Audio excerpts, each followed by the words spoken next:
What's up, everybody? Welcome to the video. Chris Pennell here. We're taking an early look at week 3 of the NFL season for DraftKings and FanDuel. Like I always say, it's way too early in the week for me to run projections, have the optimizer ready, or anything like that. So this is more of a casual, laid-back video taking a first look reaction to the entire slate, and we'll try to put a lineup together as we talk through it. And if you're looking for the more updated and in-depth video, you can find me every Saturday morning going game by game, breaking down the entire slate. So if that sounds good to you, do me a favor, make sure you like down below. Scott Chan for brand new. Let's dive right into it. And really quick, if you like what you see on the screen today, and there's also a lot more behind the scenes, data sheets, projections, amongst other things, you can find the link down in the description or the pinned comment. And when you do sign up, it will give you a free week trial to test it out. So there's absolutely no reason not to. And as always, we'll start with the quarterback position. And I'll be honest, when I first looked at all the quarterbacks we had available to us, it was not that appealing. I honestly kind of hate this quarterback slate. Now, I do want to mention, I don't have a couple of guys on here, but there is a lot of injury situations we have to monitor at the quarterback position this week.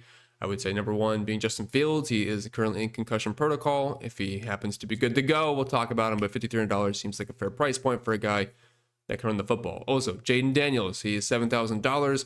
We don't know if he's going to play. It actually kind of sounds like he is not going to, and they're playing the Raiders, so maybe they don't need to burn him this week, but if he happens to miss, that means Marcus Mariota would slide in while he is no Jaden Daniels. He is also $4,000, and he has some legs to him. I mean, he's getting older, of course, so he's not like we're talking Mike Vick or anything, but he was productive in limited work in recent memory, so he has that going for him. And plus, it's the Raiders, like I said, and if we all watch Monday Night Football, they look atrocious. Anyway, like I said, we'll talk about all these quarterbacks here, just some quick hitters, because I'll be honest, there's really nothing too much that's really piquing my interest besides one game, which I'm assuming you can probably guess what that'll be. But up top, I mean, if you have the money for Jalen Hurts, he has the floor. You have the tush-push upside, and he has great talent around him. The problem is playing the Eagles. It's horrible playing the Eagles. I don't usually do it because they run. Next thing you know, the half's over, and none of the pass catchers or anything. Jalen Hurts doesn't have to throw the football. It's a very boring offense. It's effective in real life, but it sucks for fantasy. So if you are playing Hurts, you're just hoping for those tush-pushes, because if he's not getting the tush-pushes, probably not going to be a great day fantasy-wise, but I mean, chances are he's going to get a chance or two at that, which is a shame, man, because we have A.J. Brown, Devontae Smith. I mean, I think it could be fun, but they're professional dairy farms over there. It's just going to be milk. All right, Baker Mayfield, $6,600. He doesn't project amazing at the price point, but it's very easy to stack with him. It's Mike Evans, it's Ibuka. You can sneak in some K-Dot, and I think the running backs will obviously be pretty appealing here, mainly Bucky Irving, although we did see some, I would say, a little bit more Rachaad White than we expected.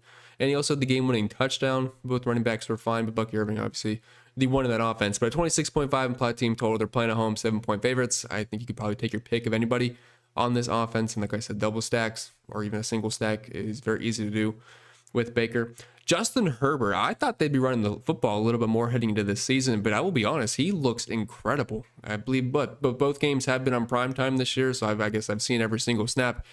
And man, they've been cooking through the air, and they have plenty of options. Ladd, QJ looks actually good now. I guess he learned how to use his hands.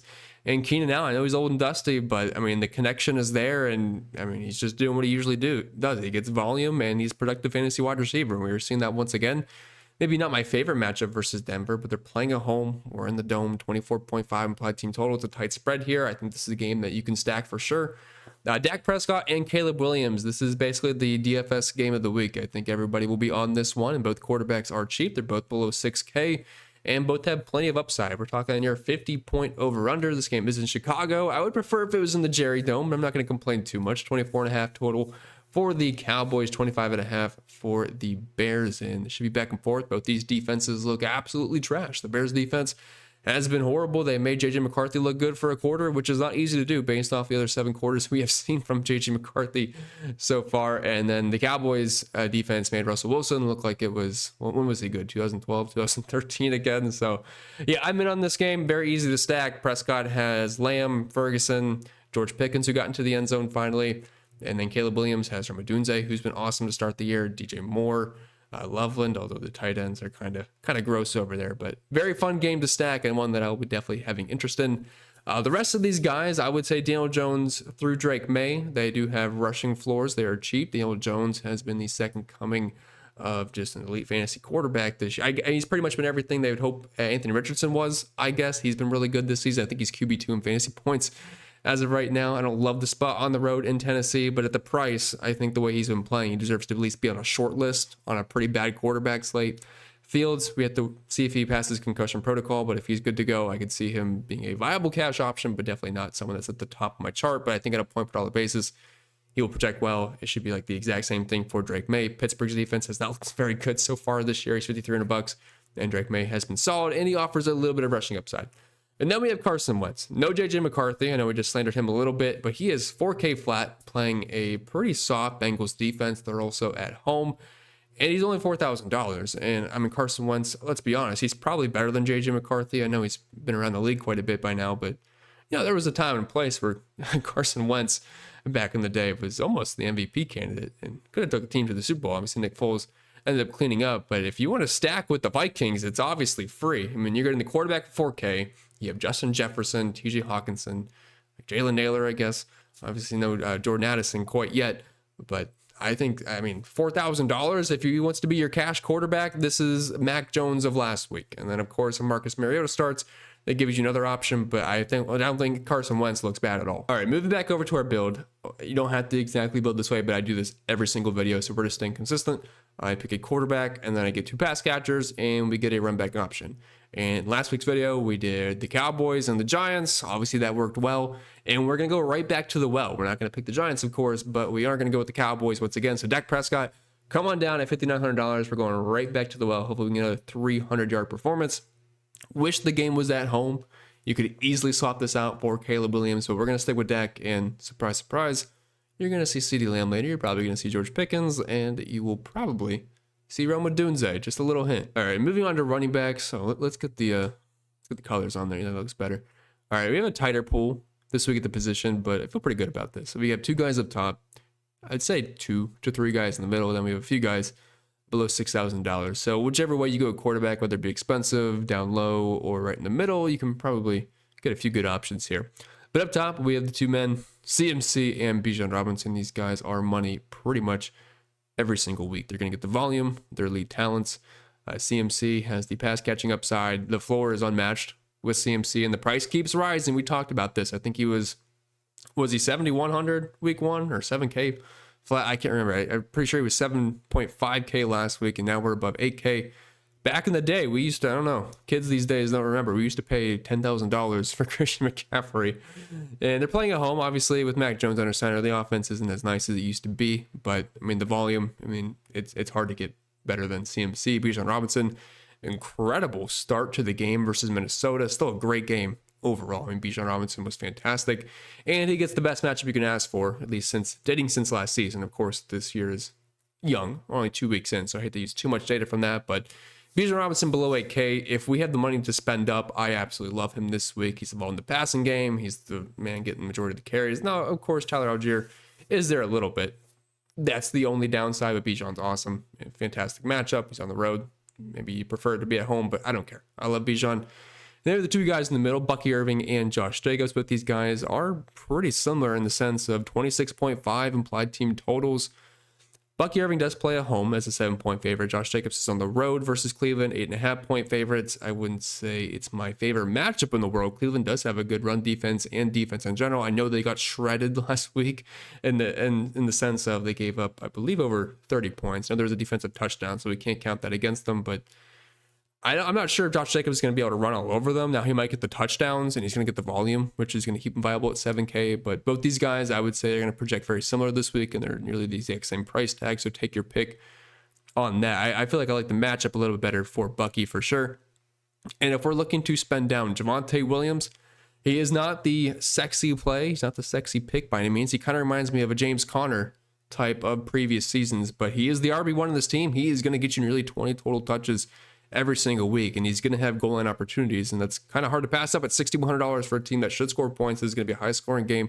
It's a good matchup versus Chicago Bears. Our defense looks awful to start the season, and if you are not going with the passing attack of Dallas, we still have to assume they're going to score points, and if they're going to, and you're foregoing the passing attack, Javonte Williams makes sense to get some exposure to that offense. Kenneth Walker, after a very pedestrian and scary week 1, bounced back. It's a good spot versus New Orleans, 25.5 implied team total at home. 7.5-point favorites. I think that's a little bit too cheap for Kenneth Walker for sure. And then we got Lil Bill Merritt down here, $5,500. Good spot versus Las Vegas. And the main reason we like him is because he's going to operate as the team's RB1 and get the bulk of the touches. Austin Eckler's Achilles has parted ways with this earth. So $5,500. I view him as kind of a similar play to Javonte Williams.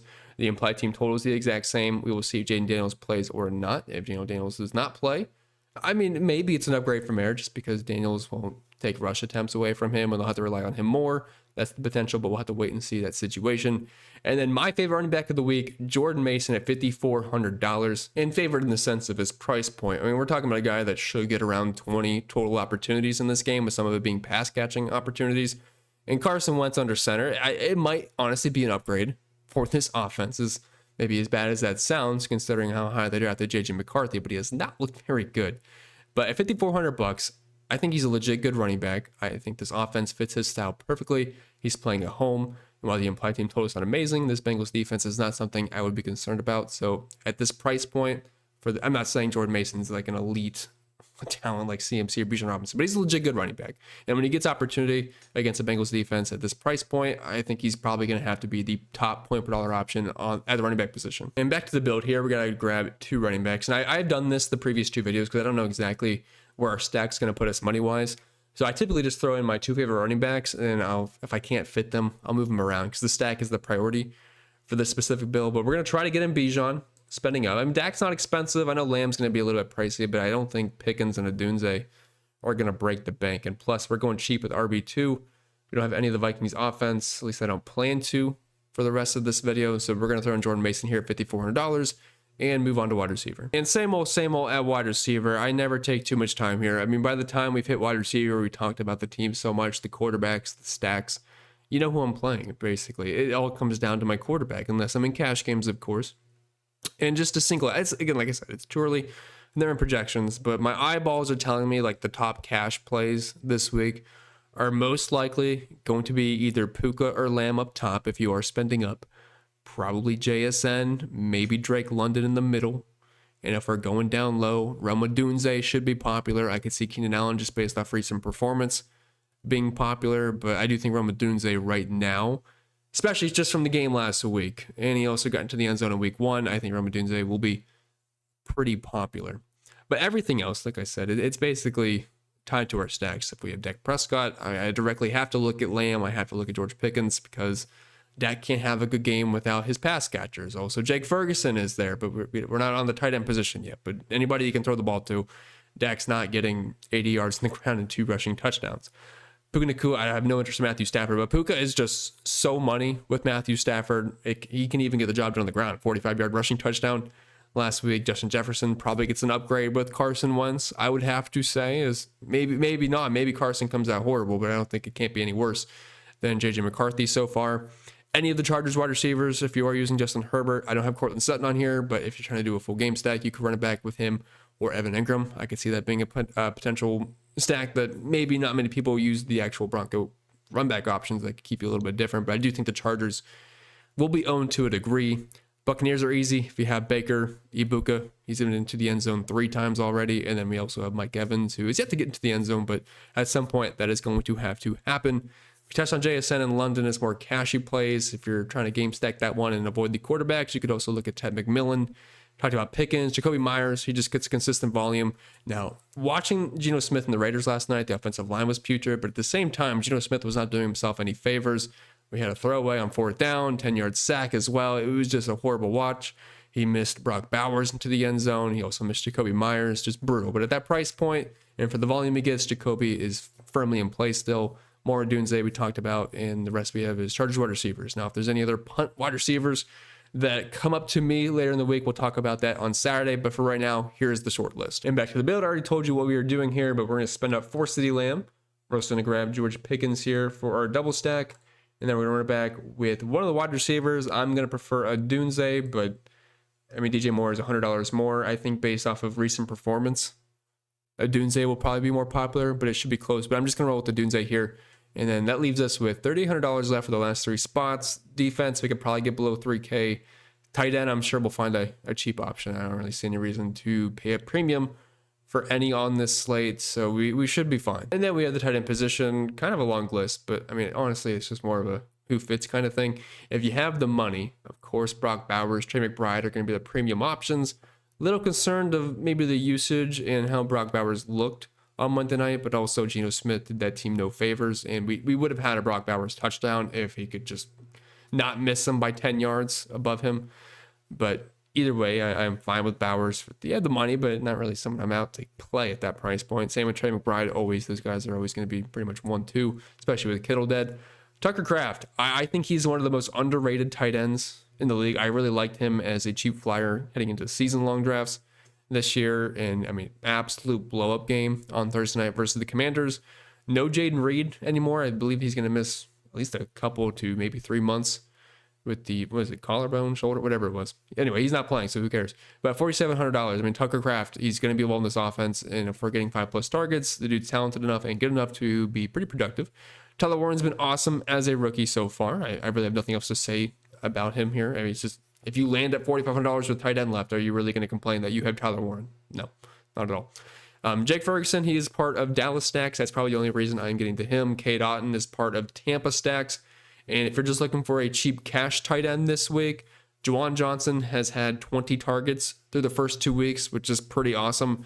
And then Harold Fannin, while he did not get 9 targets last week, he did see 5 and caught all 5 of them. And he's going to be involved in this offense, and they're going to be trailing once again. It's probably going to be a very similar situation to the Baltimore game last week. And if he's going to get us roughly a handful of targets with the upside of more, at $3,600, that to me is just too cheap. Okay, let's finish this build off. We're just going to throw in a cheap defense so we actually see what kind of money we had to work with. I usually throw the first one in that seems somewhat viable to me. I'm not even being a homer here. The Browns at $2,200. That might be okay. I mean, I'm sure Myles Garrett's gonna disrupt some things. Maybe we get a couple sacks that get us 5 points. I would take it. Saints defense versus the Seahawks. They're on the road is the only bad thing.